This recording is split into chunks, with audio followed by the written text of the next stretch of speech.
All right, let's just jump right into this. Welcome to this explainer, where we're going to unravel what honestly sounds like an impossible engineering mystery. How on earth does artificial intelligence sift through hundreds of millions of documents in literally milliseconds without actually reading a single word of them? It's wild, right? Today, we're tracing the story of how engineers taught machines to map the invisible world of human meaning and the massive mathematical breakthroughs that actually make the whole modern AI revolution possible. So start by imagining this massive paradox. Picture 100 million documents. If we represent each of those ideas as high-dimensional math, let's say a crazy dense vector of over 1,500 dimensions, well, finding the perfect match by checking every single one would bring even the absolute fastest processors on the planet to a complete screeching halt. The math it doesn't scale.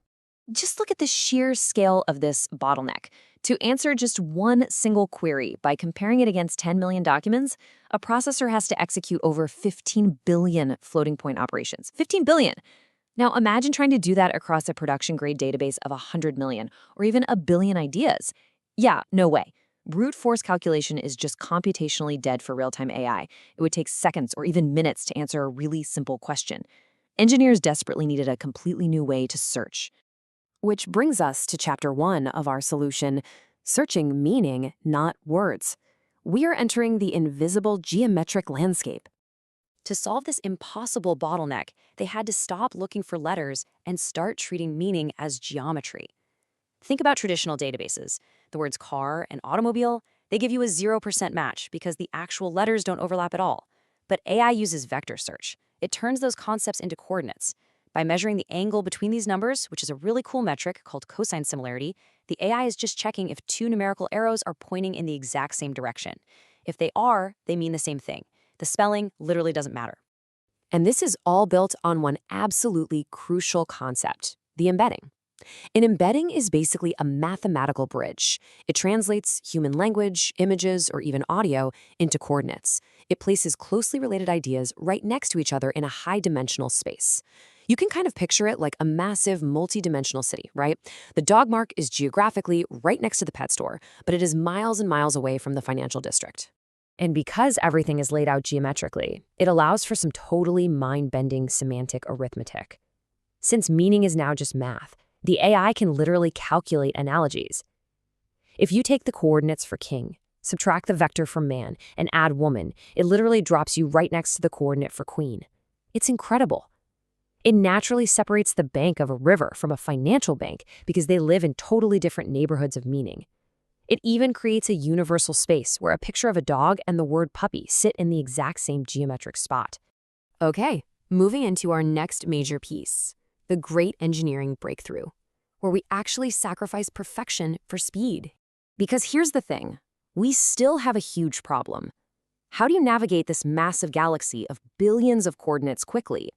Well, engineers had an epiphany. They had to abandon the traditional database obsession with finding the absolute perfect answer. Exact search demands perfection, but it costs billions of operations. But if you accept an almost perfect accuracy rate, say 95 to 99%, you can use what's called Approximate Nearest Neighbor, or ANN search. It trades absolute exactness for a massive speed boost, dropping the required operations from billions down to just a few hundred. We don't need the exact closest idea. We just need to be in the right neighborhood, and we need to get there instantly. This realization paved the way for a real game changer, HNSW. That stands for Hierarchical Navigable Small World. Instead of checking every single point, it structures all these vectors like a massive multi-layered transportation network. It's built on the small world concept, basically the idea that you can connect to anyone on Earth in just a few hops if you use the right long-range connections. Let's walk through how you'd navigate that invisible city. You actually start your search on a really sparse top layer. Think of this like taking a massive intercontinental flight just to get to the right general continent. Then you drop down to the denser mid-layers. Those are your regional highways, moving closer to your target. Finally, you hit the dense local roads on the bottom layer to arrive precisely at your nearest semantic neighbor. By pruning the search space at each level like this, you find the answer in literally a fraction of a millisecond. What's great is that engineers can finely tune this invisible network on the fly. It's like having a continuous dial between speed and perfection. They can adjust a parameter called M to build denser local roads, or they can tweak something called ETH search to explore more paths during the query. Bumping up Eve search means looking around a wider neighborhood, which perfectly balances reliable recall accuracy against those lightning-fast query speeds. Now, I should mention, while HNSW is incredibly fast, it is a total memory hog. It eats up so much RAM to store all those network connections. So production systems usually blend in other techniques. They'll use inverted file indexing to group ideas into manageable clusters, and product quantization to literally compress the vectors down to a fraction of their size. This saves memory at a planet-wide scale. You're basically trading just a tiny bit of lossy compression for massive, massive efficiency. So, now that we've got the math down, let's look at part 3, inside a modern vector database. This is the life cycle of a query. Let's see what happens when you actually hit enter on a search bar. It's honestly a beautiful orchestration. The system takes your natural language question and converts it into a numerical vector. That vector is hurdled through the HNSW multi-layered graph to find the best candidate matches. Then, the database applies your specific business logic filters, say only show me documents from 2023, and surfaces the absolute best matches for you, all in just milliseconds. But, there is a catch here. Because embeddings are really just an approximation of meaning, sometimes they miss exact granular details. For example, if you search for a specific error code or a unique software version, you definitely don't want a semantically similar error code, right? You want that exact one. That's why modern systems use hybrid search. They blend this new dense vector search with good old-fashioned sparse keyword lookups. To make that work seamlessly, databases use an algorithm called reciprocal rank fusion, or RRF. It's a really elegant mathematical formula that stitches the meaning-based rankings together with the exact keyword rankings. It essentially smooths out the scores, making sure that items ranking highly on both of those lists rise straight to the top. So you end up with one highly accurate, completely unified list of results. All right, moving into part 4, building search at planet scale, where we look at the hidden infrastructure. Let's take a second to appreciate the sheer engineering muscle required to keep this running. We are not talking about running this on a laptop. We're talking planet scale across massive distributed systems. You need sophisticated database sharding to split data across servers, GPU acceleration for massive throughput, and specialized algorithms like DiskAN to handle billion-scale datasets that are way, way larger than your available RAM.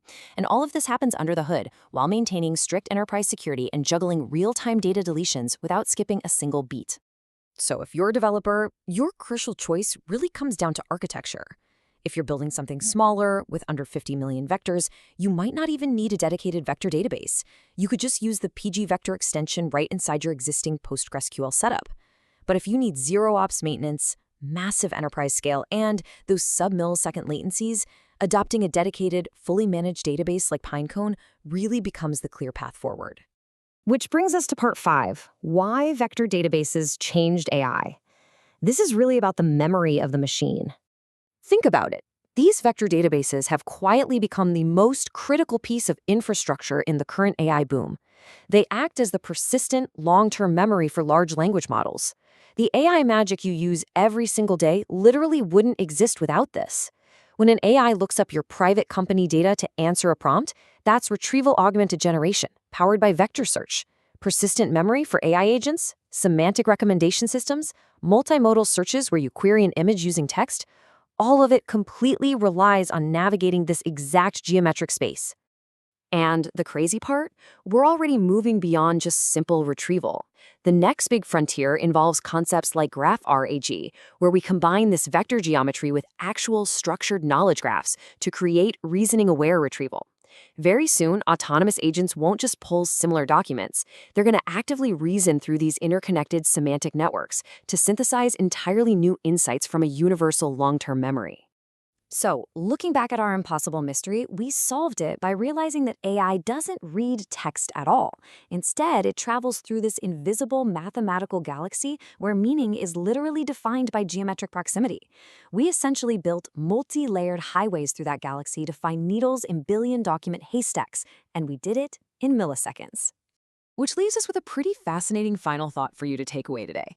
As our embedding spaces become richer, multidimensional, and fully multimodal, what new frontiers of human knowledge are we going to map, organize, and explore next? Thanks for diving into the math of meaning with us on this explainer. See you next time.